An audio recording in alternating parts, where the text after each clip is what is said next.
Quiero que sepas que Dios te ama, que no importa cuántas veces cometas los mismos errores, Dios te ama y te espera con un amor avasallante, aun cuando tropieces con la misma piedra.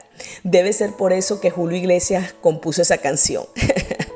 Nada en el mundo podrá separarnos del amor infinito y eterno de Dios. Bienvenido a tu programa, Un Café con el Maestro.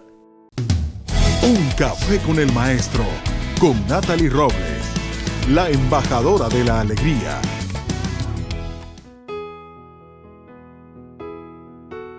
Se dice que nosotros los humanos racionales somos los únicos capaces de cometer el mismo error 2 veces.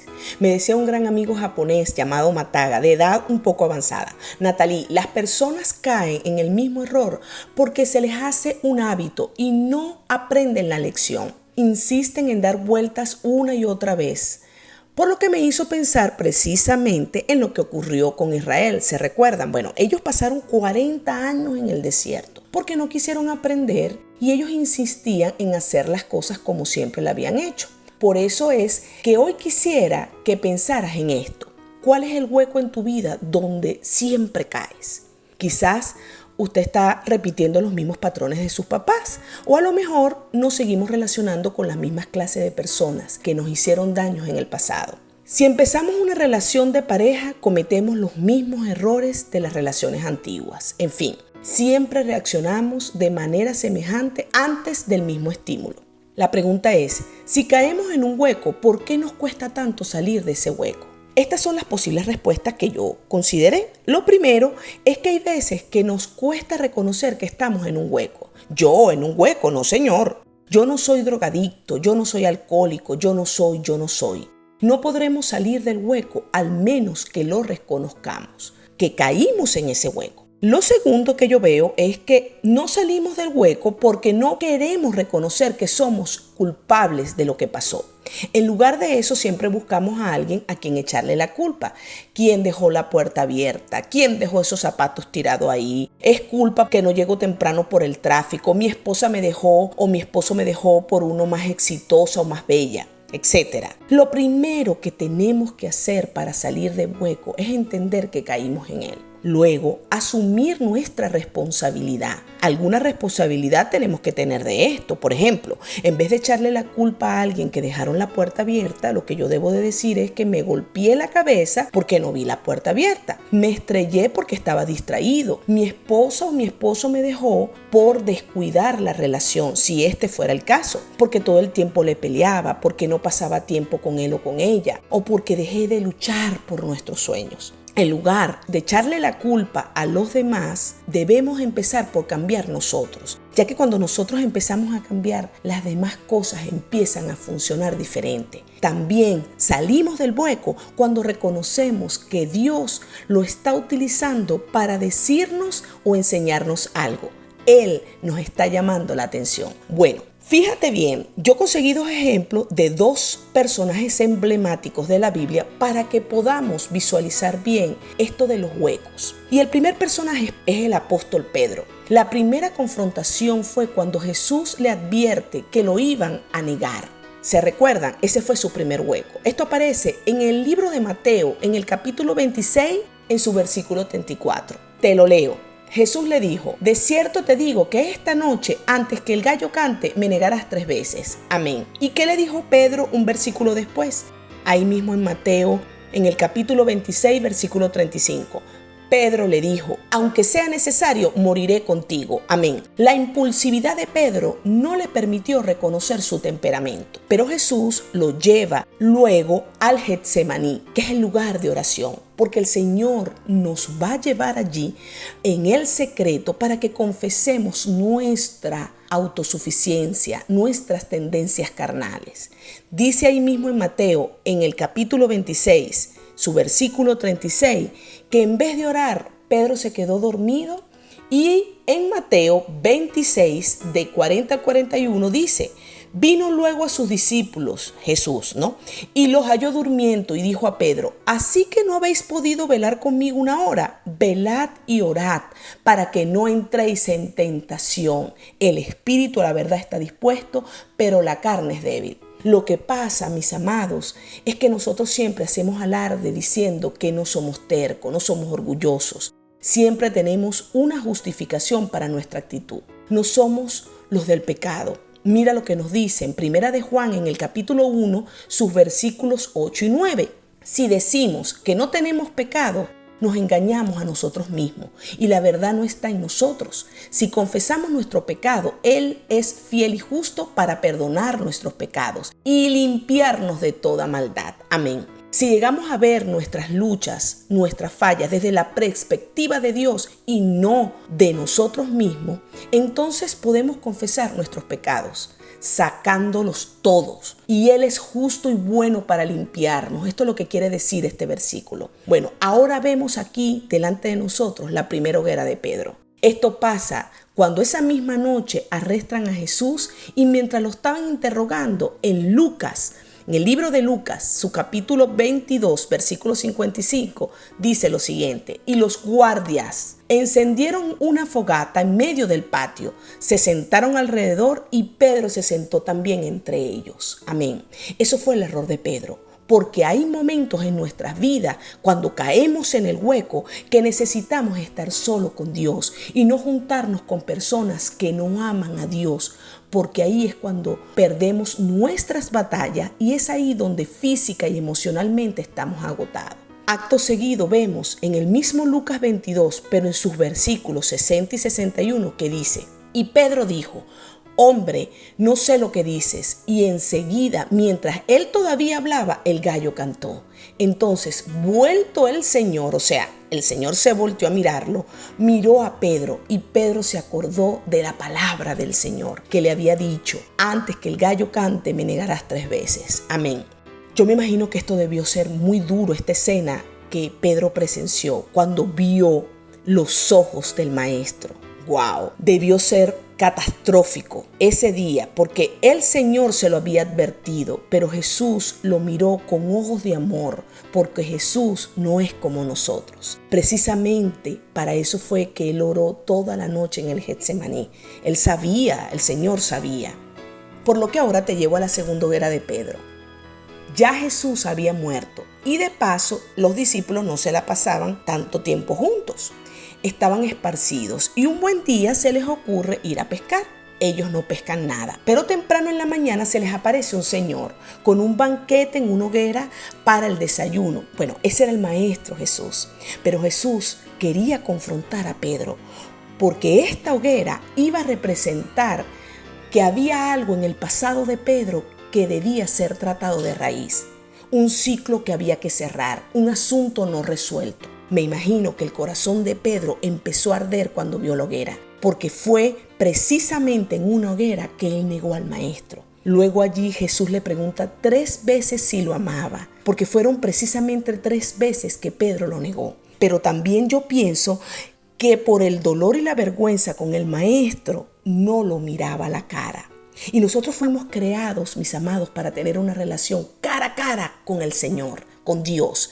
Siempre Él nos quiere ver directamente a los ojos. Por eso el Señor insiste hasta que se restaura la relación con Pedro. Mis amados, ¿qué hogueras hay en tu vida que deben ser sanadas? Porque Dios las puede sanar. De esto no te quede la menor duda. Esa hoguera puede ser un problema en tu matrimonio, en las finanzas, con tus hijos, amigos, en fin.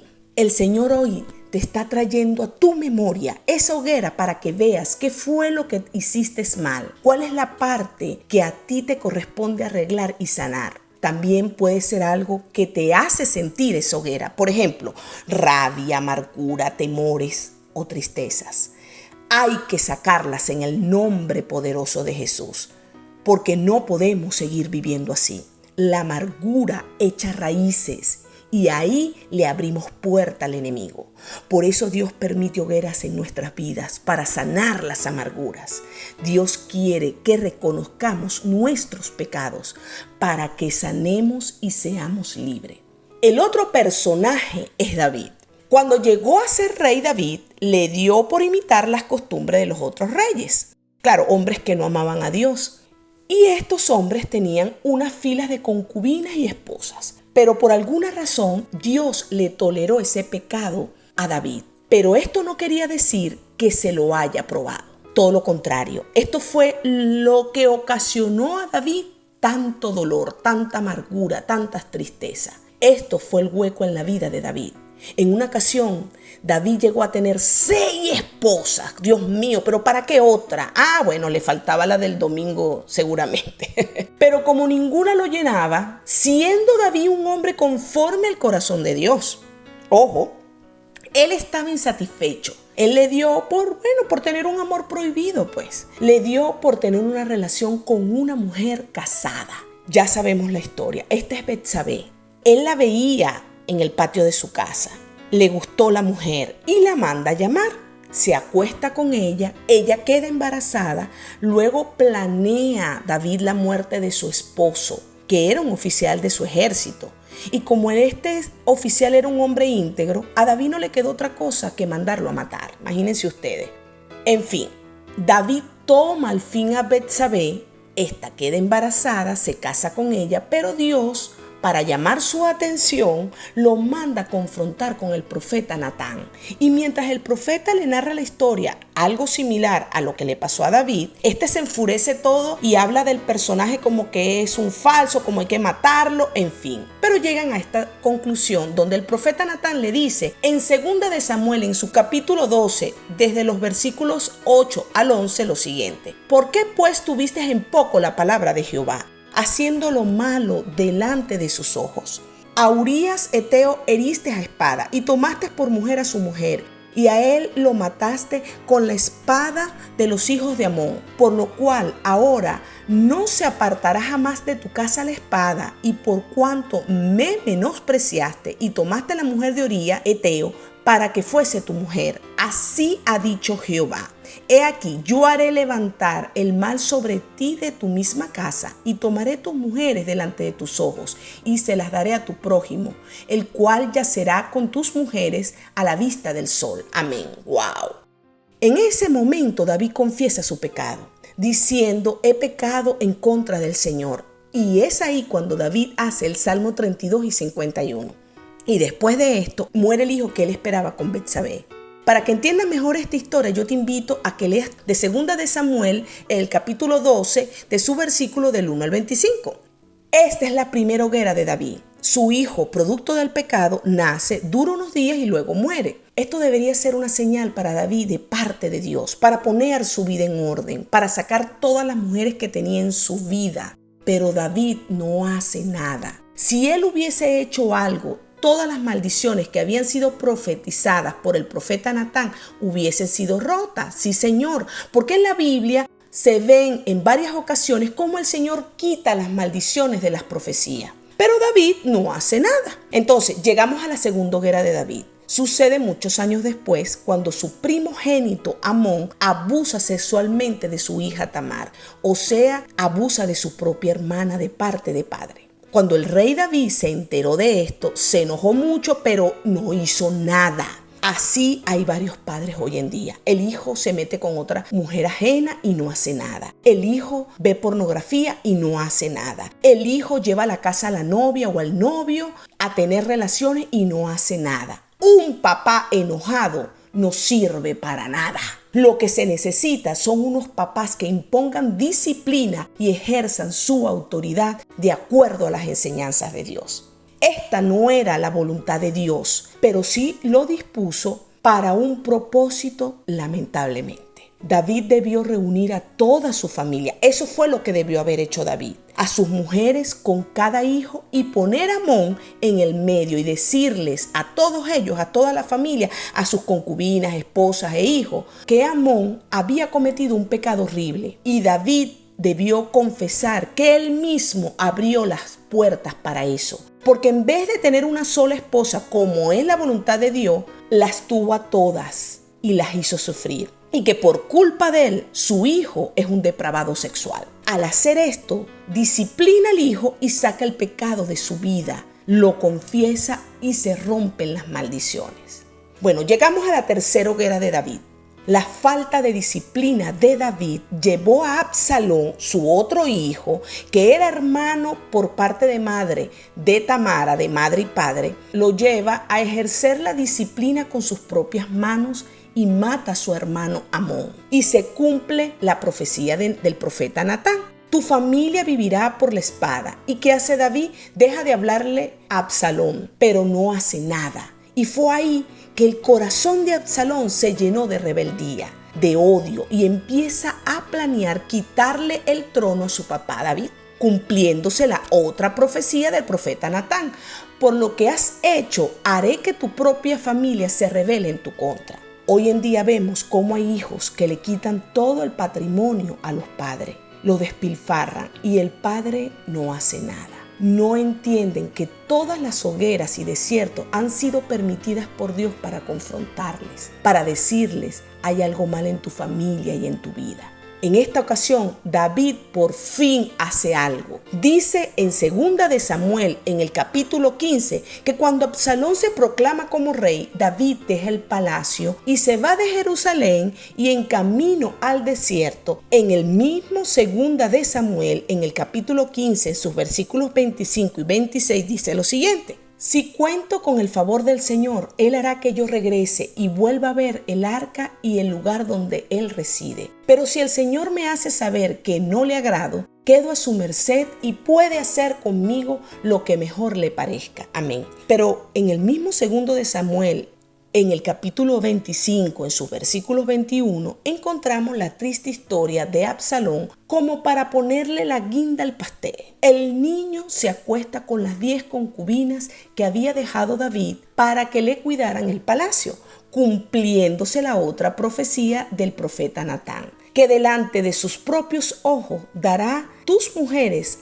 a otro hombre y él se acostará con ellas a la vista de todos. Y esto es una ley espiritual, mis amados. La Biblia dice que todo lo que sembramos vamos a cosechar. Por fin David se dio cuenta que Dios estaba detrás de todo esto. Pero en el versículo 30 dice lo siguiente: David, por su parte, subió al monte de los olivos llorando, con la cabeza cubierta y los pies descalzos. Amén. Se dirige al mismo lugar donde Jesús llevó a Pedro años más tarde, el lugar de oración. Y él reconoce todo lo malo en su vida y se arrepiente profundamente. Finalmente, Absalón muere y David regresa al trono. Pero no es un hombre feliz, es un hombre triste, un hombre miserable. Y todo esto él lo hubiese evitado si muchos años atrás él hubiese decidido poner su vida en orden. Pero él no lo hace, sino hasta este momento. Mira lo que nos dice para concluir en 2 de Samuel capítulo 20 versículo 3. Cuando el rey David llegó a su palacio en Jerusalén, sacó a las 10 concubinas que habían dejado a cargo del palacio y las puso bajo vigilancia. Siguió manteniéndolas, pero no volvió a acostarse con ellas. Hasta el día de su muerte quedaron encerradas y viviendo como si fueran viudas. Por fin te vuelvo a preguntar, ¿tienes un hueco, una hoguera, un desierto en tu vida que necesita ser confrontado y sanado? Pero lo más importante, tiene usted unos minutos, una hora aunque sea al día, y un lugar donde usted pueda ir a reconocer sus faltas y desnudar su alma ante Dios, donde pueda usted empezar por reconocer las cosas que no están bien en tu vida. Te quiero invitar a que cierres ahí tus ojos y pidámosle al Padre, tómate tu tiempo. Padre, sé que me he equivocado hoy y vengo ante ti, frente a ti, Padre, a pedirte perdón. No es casualidad que se me hayan presentado el mismo hueco, las mismas piedras en el camino. Detrás de esto, Padre, sé que estás tú, mi Señor. Quiero sacar esto de mi corazón que me amarga, que no me deja avanzar, pero sobre todo deseo ser confrontado por ti, Señor. Hoy voy a esa hoguera como lo hizo Pedro, porque deseo mirarte a los ojos, Señor. Ahí donde estás, mi amado. Trata de imaginarte los ojos del Señor y mirarlo. Usted lo puede hacer, hágalo por favor, porque no importa cuántos errores hayas cometido, no importa cuántas veces le hemos fallado al Señor. Jesús, el Maestro, está allí con ojos de amor y los brazos abiertos para ti y para mí. Él te está llevando a esta segunda hoguera ahora, donde está restaurando tu relación con Él, porque Él desea que nuestra relación sea cara a cara con Él. Aleluya. Deseo amarte con libertad, Señor. Deseo empezar de nuevo, mi Dios. Yo te lo pido en el precioso nombre de tu Hijo Jesucristo. Amén, amén y amén. Dios te bendiga extravagantemente. No se te olvide ser de bendición para muchos. Así que comparte este podcast. Pero sobre todo, recuerda que lo mejor de tu vida está por venir. Nos vemos el próximo martes. Hasta la próxima sonrisa. Un café con el maestro, con Natalie Robles, la embajadora de la alegría.